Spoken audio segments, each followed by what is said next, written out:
Hola, me llamo Vanessa Díaz Santiago y les voy a hablar sobre las posturas epistemológicas. En el cuadro lo que viene primero son los exponentes y el primero es el empirismo.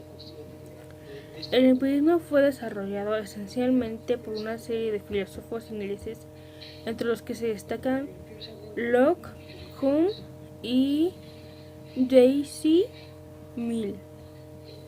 El empirismo niega la existencia de ideas innatas invocadas por los racionalistas, las cuales, según ellos, pueden ser descompuestas en conceptos más simples que se derivan de la experiencia, o bien estos conceptos no son conceptos genuinos, ya que no se les puede asignar ningún significado.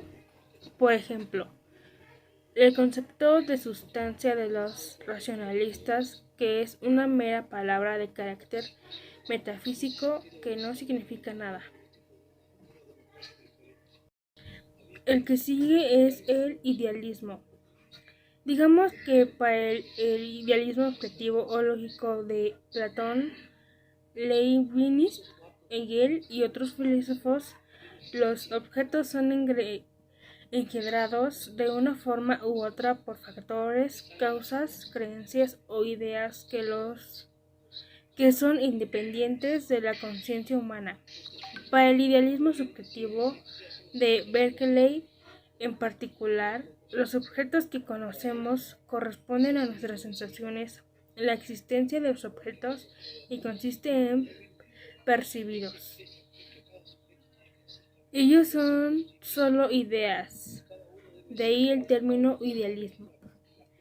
Kant basó su idealismo trascendental en el argumento según el cual el conocimiento se apoya en sensaciones referidas a un mundo compuesto de fenómenos que denomina cosas en sí, pero de cuya realidad nada sabemos ni podremos saber. Sin embargo, si bien la mente y la razón no puede imponer una estructura a la realidad como tal, puede hacerlo sobre las apariencias, ya que ella, o sea, la razón, posee ciertas categorías. El idealismo es, en general, la escala opuesta del materialismo y el realismo. En oposición a este último, sostiene que los objetos físicos no pueden tener experiencia aparte de una mente que sea consciente de ello. El que sigue de los exponentes es el materialismo. En el siglo XX, el materialismo está representado de manera principal por el materialismo dialéctico y por el fisicalismo. El materialismo dialéctico es la posición filosófica de Marx y Engels. Para ellos, la naturaleza es la materia que tiene existencia con independencia de ser pensada. El pensamiento y los fenómenos mentales se desarrollan a partir de la materia y deben ser explicados en el término físico. El materialismo dialéctico tiene como una de sus preocupaciones centrales el cambio en la realidad. El término dialéctico en la filosofía de Marx y Engels deriva del concepto de Hegel para referirse al proceso de cambio en la historia y en la naturaleza. En términos generales, el materialismo es la doctrina o doctrinas según la cual todo lo que existe es materia, es decir, solo existe en última instancia un solo tipo de realidad, o es la realidad material. La materia es, así, el fundamento de toda realidad y causa de todas las transformaciones que se dan en ella. El siguiente exponente es el idealismo. La pretensión de algunos filósofos de buscar conocimientos por medio de especulaciones metafísicas son intentos perdidos de, si bien la filosofía debería tener como única tarea la de hacer comprensibles los métodos de las ciencias naturales y desarrollar Además, las concepciones generales que se derivan de los resultados de las diferentes ciencias particulares. Francisco Bacon, que puede ser llamado el padre de la escuela a la cual dio su nombre, sostiene que los filósofos no deben buscar más allá de los límites de la naturaleza. Hay hechos que deben ser abordados sin ninguna concepción previa y algunos de hechos positivos deben ser aceptados por la fe en la experiencia. Saint-Simon aplica la palabra positivismo a las ciencias que se basan en los hechos que han sido observados y analizados. Auguste Comte, tal vez el autor más identificado con esta escuela, destacó el término ya acuñado el título de su obra principal, Curso de Filosofía Positiva, para poner de relieve que la función teórica consiste en coordinar los hechos observados por las ciencias, de ninguna manera buscar las causas de su ocurrencia. El pensamiento de Comte ejerció una importante influencia en las concepciones metodológicas de Émile Durkheim en el campo de la sociología. El que sigue de los exponentes es el positivismo. Se gesta después del positivismo hacia fines del siglo XIX y se desarrolla plenamente décadas de 1950 a 1960. Lo inician autores como Dilthey, Historia y Psicología, Wundt, Brentano, Reference, William James, Psicología, Husserl en Fenomenología, Max Weber en Sociología.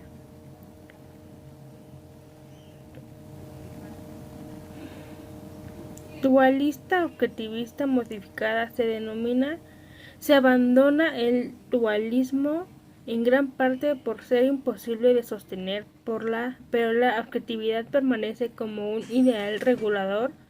Se hace un énfasis especial en guardianes externos de la objetividad como las tradiciones críticas y la comunidad crítica.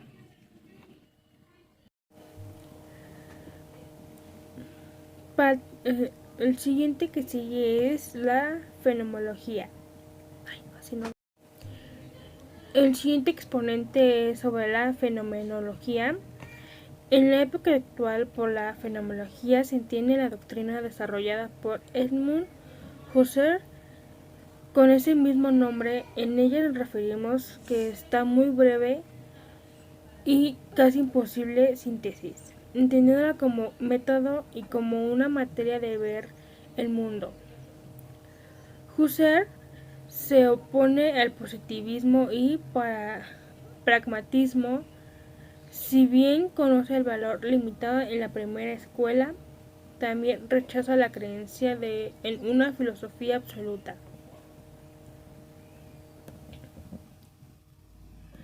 Para captar el fluir y el contenido de la ciencia debemos limitarnos a describir lo que se presenta en ella, sin dejarnos condicionar por las teorizaciones que pudimos haber hecho sobre este contenido.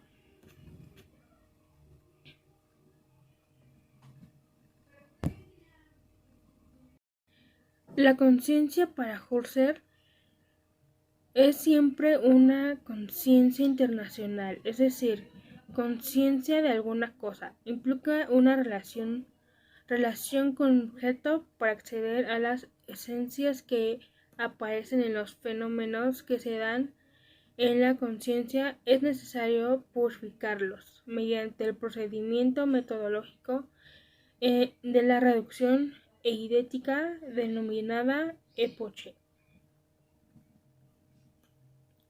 Husserl acusa el positivismo de ser responsable de la crisis de la ciencia, pues al reducir el verdadero conocimiento al conocimiento científico, dejó de lado la fundamentación filosófica de ella.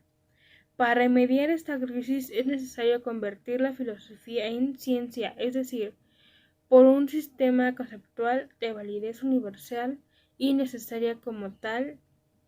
De ella deben partir todas las disciplinas filosóficas y los fundamentos de todas las ciencias.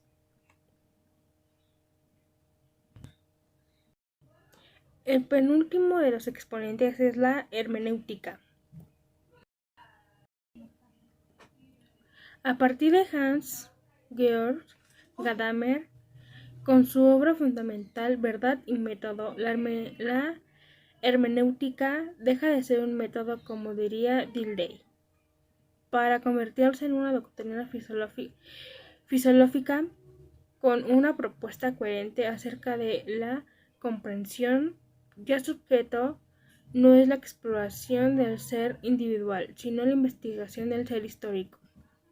En esta versión de Gadamer, la comprensión, que tiene un carácter objetivo, no consiste en entender al otro, sino entenderse con otro sobre un texto. Un texto puede ser un acontecimiento histórico, una obra de arte, etc. Pero en cualquier de estos casos, la comprensión que se logra es historia. En cuanto este acontecimiento u objeto está mediado históricamente. Por otro lado, no es posible lograr una comprensión libre de todo prejuicio. Una de las primeras proximidades de la hermenéutica actual la hizo Dilthey, para quien esta disciplina debe ser el método de las ciencias del espíritu. En ella la comprensión tiene un carácter objetivo que se dirige hacia las objetivaciones de la vida, es decir, hacia las obras y valores histórico-culturales que pueden ser captados por la vivencia. Con Heidegger, la hermenéutica gana en profundización y la comprensión para hacer una estructura fundamental del ser humano. Tal filosofía no es ya una forma particular de conocimiento, sino es la condición esencial de cualquier tipo de conocimiento. El último exponente es el constructivismo. Jean Piaget inició en Neuchâtel, Suiza. Se licenció y doctoró en 1918 en biología en la universidad de su ciudad natal. A partir de 1919 inició su trabajo en instrucciones psicológicas de Zúrich y París, donde desarrolló su teoría sobre la naturaleza del conocimiento. Piaget centra sus trabajos en el problema del conocimiento y considera que hay que estudiarlo observando cómo pasa un individuo en un estado menor a un estado mayor de conocimiento. El desarrollo intelectual constituye un proceso de adaptación que es continuación del biológico, que presenta dos aspectos: adaptación y acomodación. Lev Vygotsky enfatiza la influencia de los contextos sociales y culturales en la apropiación del conocimiento y pone gran énfasis en un rol activo del maestro, mientras que las actividades mentales de los estudiantes se desarrollan naturalmente a través de varias rutas de descubrimientos, la construcción de significados, los instrumentos para el desarrollo cognitivo y la zona de desarrollo próximo.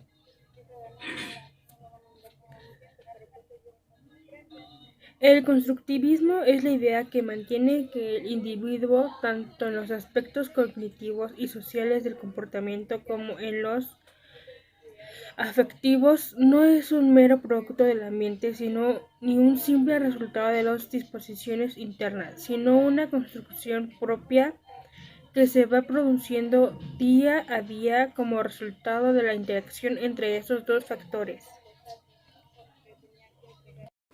Después de acabar con los exponentes, seguimos con las características. El primero es sobre el empirismo.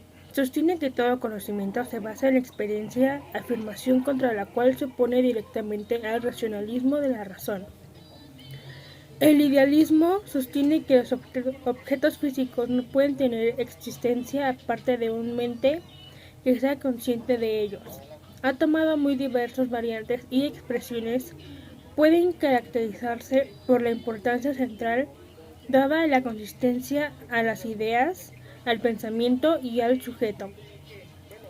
El materialismo, doctrina según la cual todo lo que existe es material, es decir, solo existe un solo tipo de realidad, que es la realidad material.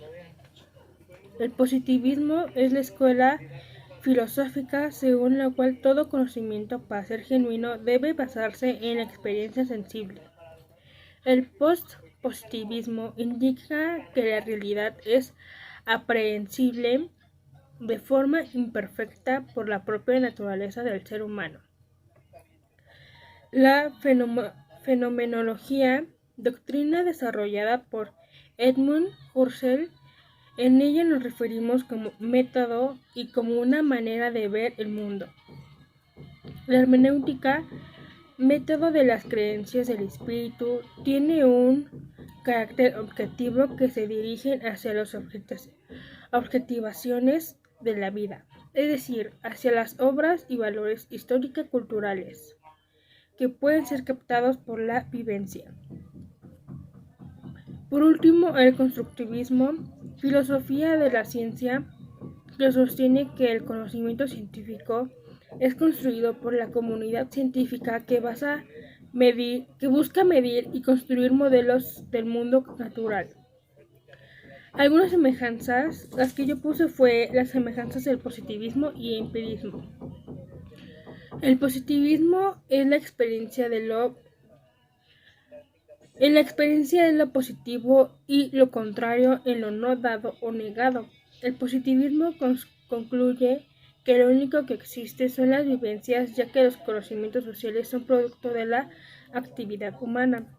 En el empirismo, al igual que el positivismo, es la cual la base del conocimiento es la experiencia sensible. En el empirismo, el mundo o la realidad se refiere a las cosas, los acontecimientos y los sucesos sociales.